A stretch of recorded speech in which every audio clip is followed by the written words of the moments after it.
We mark ourselves today with the dust of the universe as we begin this 40 days of conversion, this time of moving from fragmentation and conflict to unity and peace, this transforming journey toward resurrection. We journey through fire and ash with new language, fasting, prayer, almsgiving, and works of charity. It's a journey in which God's presence is known through us because we are ambassadors for Christ.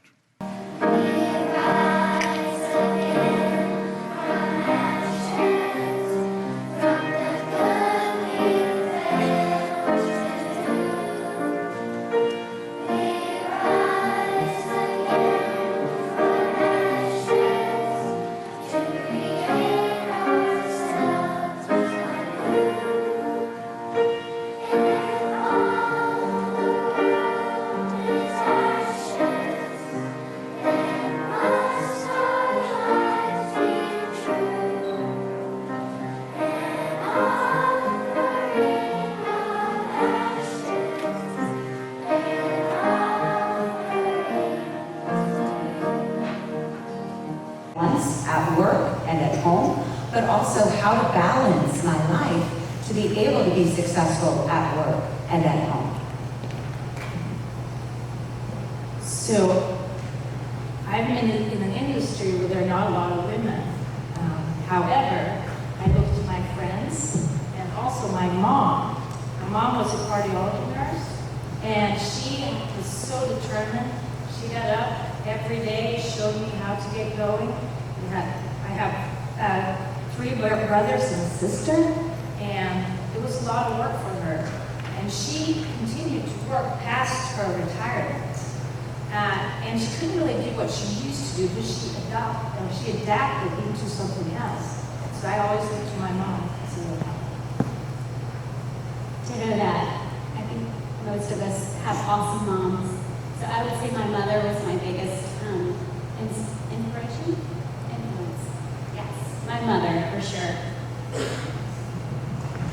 I'm going to have to say ditto. My mom, as I mentioned, she was a lifelong critical care, critical care nurse, and was awarded one of the Great 100 nurses in North Carolina, and always inspired to be a fraction of what she did in her lifetime. And when she retired, she still was like, oh, I'm bored, I'm going to go into work, and would still go in, even after she retired, she loved taking care of patients.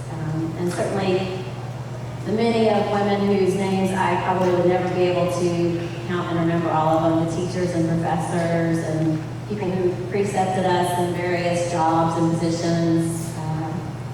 Many kudos to them for having the privilege of working with them along the way. They're trying to get us out to pass it down, I think, but we keep doing it. Well, kudos to my mom. I won't leave her out here, but she was a first grade teacher, actually. Who's in first grade? Yeah, so my mom had infinite patience, I'll say that. I had 2 sisters, it was 2 sisters and myself, and then she taught a whole bunch of first graders. So she was always around kids. She was an amazing woman and still is. However, I will say that I think what was most impactful was I did see, and I had a few women, financial advisors who I knew very well, and one really kind of inspired me when I wanted to go into the business. She was my husband's business partner for about 12 years. May she rest in peace. Her name is Thea Lint. I called her Mama Thea, or Bubby. She was like Jewish grandmother. But she was a pretty amazing woman, and actually went through cancer treatment while still working and continuing on in her very, very male-dominated profession.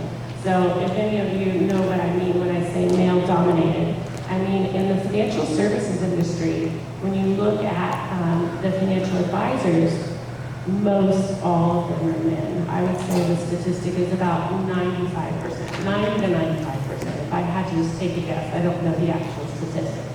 But